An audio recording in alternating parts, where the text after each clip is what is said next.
to Leaders Lift, episode 29. I'm Greg Kenningham, and I want to say thank you for joining me for today's episode, which is going to kind of be a continuation of last week's episode. Now, last week I talked about how sometimes we find ourselves waiting around for perfection. We could be waiting for the perfect moment to do something, or refining a deliverable, or waiting until you are completely prepared or trained or ready or whatever that may be.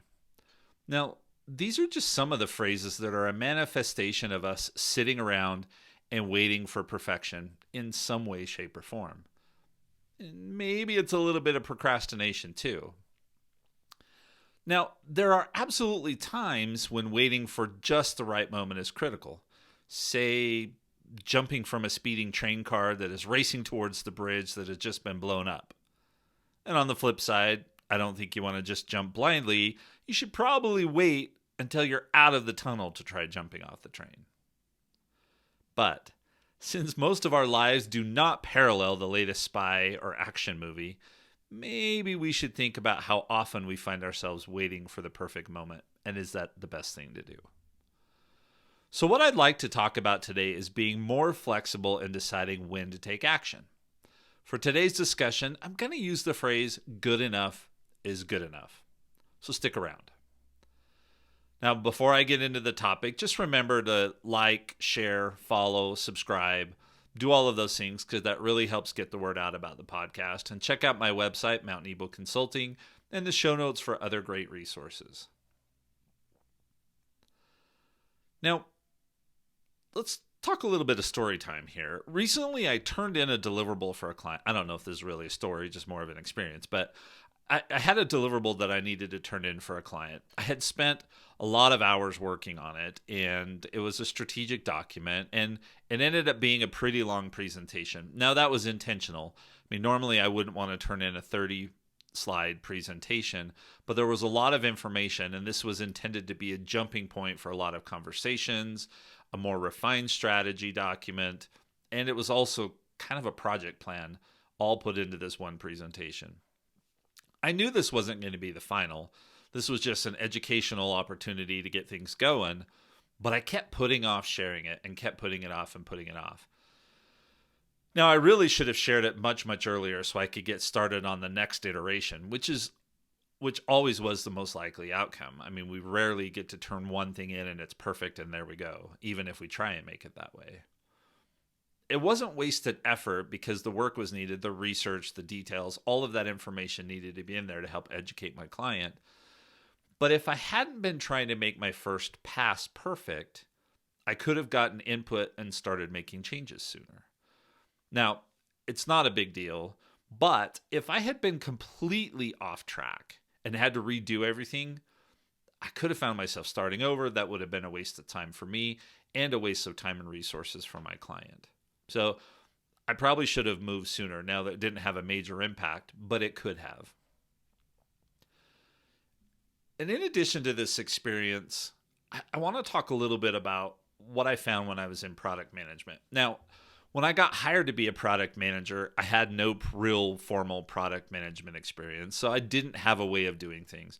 I went to a few days of training to learn about methodologies and stuff like that, and I was taught about Agile, which is, here's my take. Those of you that are real product managers out there might roll your eyes, but basically it's move quickly, don't wait for perfection, and iterate along the way. So it ties in very, very well with what we're talking about today. I decided that for me and the development team I had with me, that we would go extreme on this, that we wouldn't worry so much about making things perfect, that we would really focus on making them good enough and then get it out there and go. And I was building a brand new feature from scratch, so we didn't have anything. We had some timelines that we wanted to hit, but there was, nothing like you have to announce this to the world on this date or we're in trouble. So we actually successfully built a 1.0 release of that feature in much less time than expected. And we were able to get it out to some clients. We started to get feedback and we continued tweaking on it, and we built it into something that was pretty darn good. But we really did take this approach of not waiting until it was perfect, until we thought, okay, we've thought of everything, we've got everything fixed. And when we released that 1.0, it was definitely functional, but then there were other things, mostly enhancements, that our clients were asking for. So that's another example of this. And a lot of companies, they actually try and take the opposite approach. And they get hung up on not wanting to release a product or a service until it's exactly the way they want it to be. Now, the problem with doing this, and this is what could have happened with that feature that we released, is you could completely miss the mark. Until you get it out there in the world and get feedback, you're not going to know if you're really on track or not. I mean, it doesn't really matter how smart you are and how great of an idea you have, but until that thing is out there for people to use it for its intended purpose, you're not going to know if you hit the mark or not. And so this is an example of when, if you're just waiting for that perfect moment to do this, it just may not come. When Apple released their first version of the Apple Watch, they told this story that it could do anything and everything, and it had all of these features that they were touting.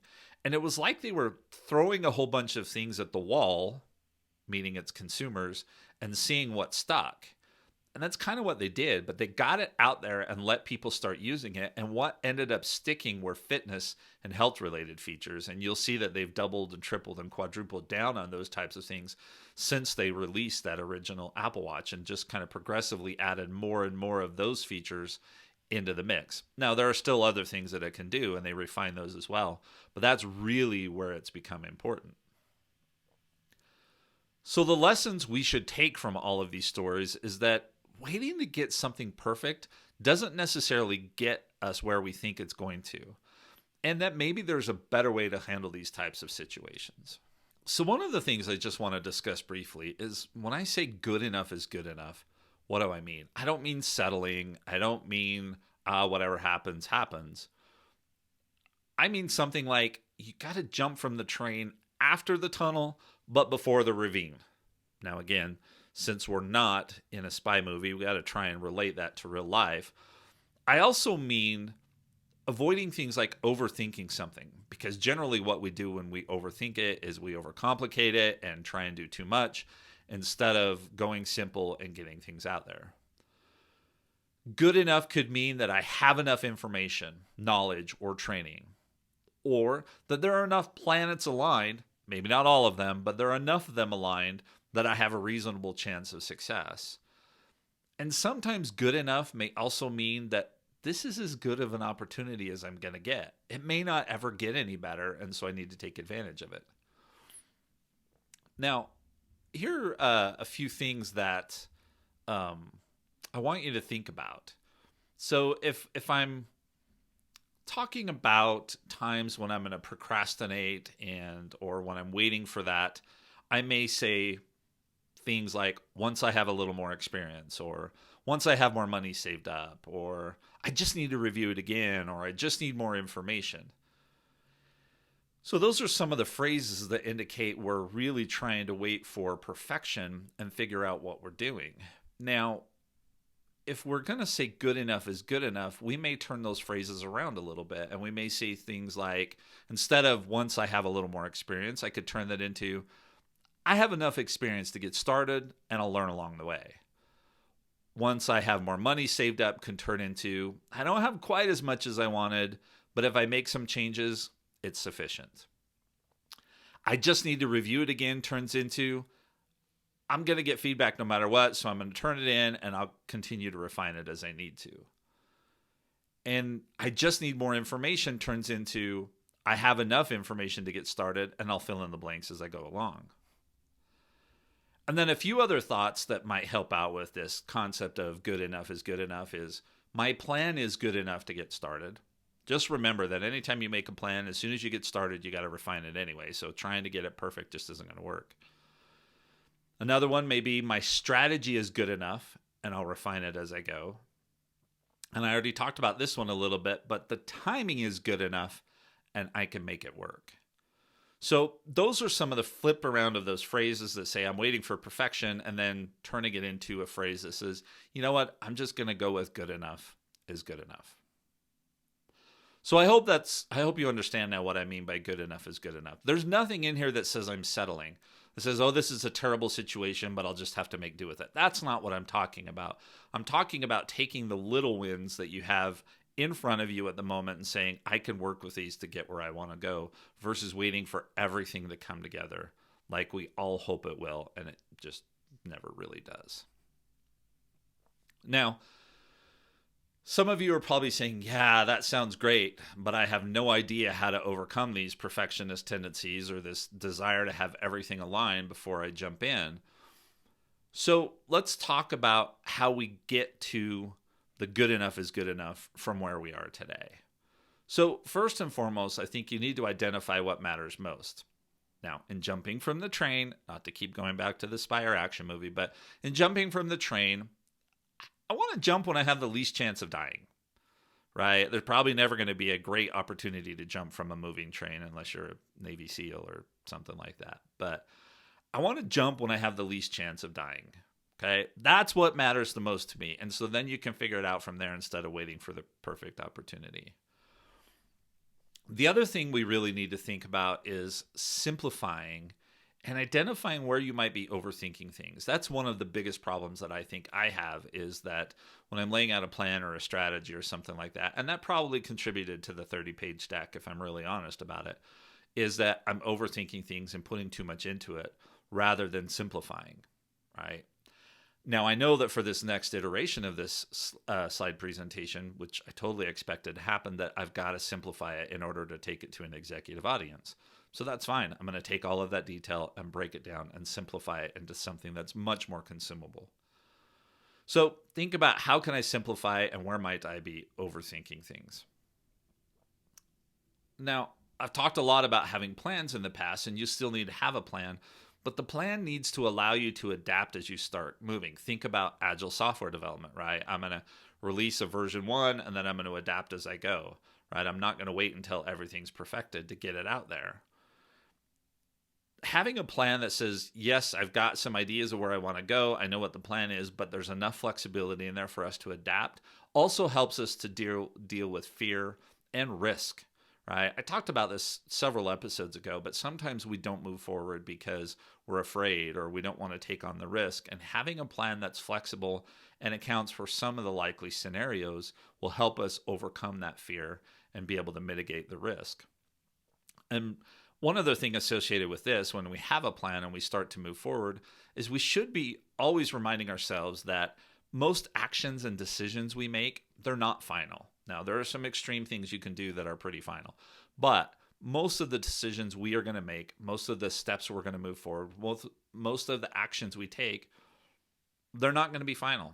And we can go in and we can course correct or adapt and adjust and then continue to move forward. Okay, so first, identify what matters most. Think about where you're overthinking things and simplify it. Have a plan that's flexible enough that you can adapt. And then once you get all of that done, you need to set some expectations. Now, normally we think of setting expectations as, letting our boss or our family or whoever know what's going on. But I think we also need to set some expectations with ourselves. That could be something as simple as saying, this isn't going to be perfect. It isn't perfect, but I know what I'm going to do to adapt as I need to moving forward. So set those expectations with others that are impacted, but also set those expectations with yourself so that you don't feel like everything has to be perfect for you to continue to move forward and for you to consider this a success. And then go. Take that first step. Go out of the light and into the little bit of the dark, even if you don't have all the answers, right? Take that first step forward. That's the hardest one sometimes to do, is to just take that first step and then let things start to build momentum. Let some things happen that you have to adjust to, especially if you've got some unknowns. It might be okay for there to be a mistake because then that clarifies things. Just like turning in that presentation, I got some input as to what's most important to the executive team. So now I know how to narrow that presentation down, right? So you need to go. And that go step leads to a couple of different things. One of the things you want to do in agile software development is you want to find out you're on the wrong path very, very quickly. And so I don't want to sound negative when I say this, but you want to fail quickly so that you can course correct quickly, right? The sooner I realize that I'm not on the right path, or the sooner I realize that I've made a mistake, or that what I've been planning all along isn't going to work out, the better off you are, because that means you can course correct early. If I were to spend 6 months working on laying out this perfect plan or this perfect strategy and all of that kind of stuff, and then say, here we are, we're ready to go, and they say, oh yeah, you were going south, but we're supposed to be going north, so now we have to redo everything, that's not good. I could have identified that if I had turned in a first draft in month 1 and said, oh, I'm headed in the completely wrong direction. Let's flip that around and start going in the right direction. So once we go, we want to pay attention so that, and either we'll succeed quickly, which is the other part of this, or we're going to fail quickly or find these places to course correct. That's important to do that as quickly as possible. Now, the positive side of that is we also want to see our successes as quickly as we can so that we know where to continue our focus. And I'm working with a client, and there's a strategy that we're putting together, and we're not quite sure what the demand from their customers really is going to be, whether it's going to be path A, path B, path C, or a combination of all of them.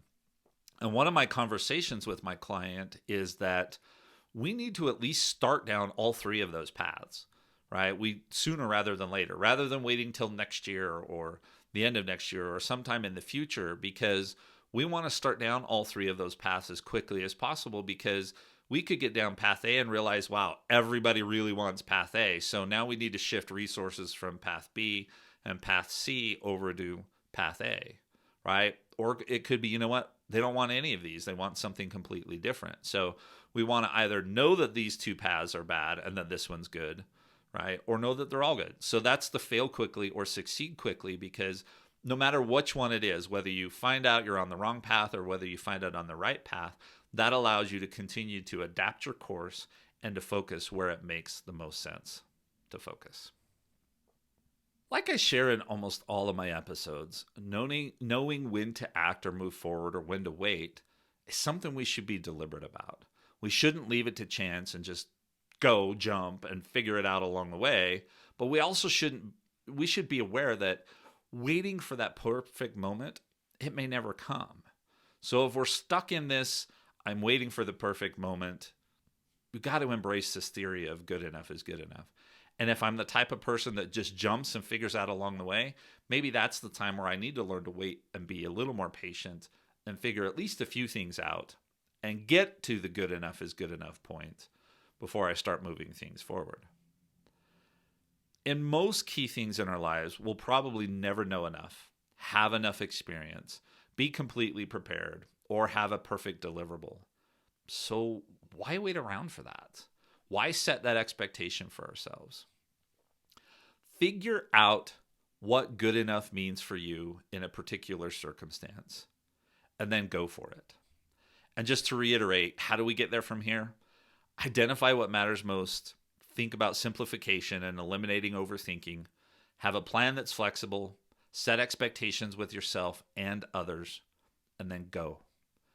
And remember, you want to fail quickly and succeed quickly so that you know how to course correct or where to continue to put your focus.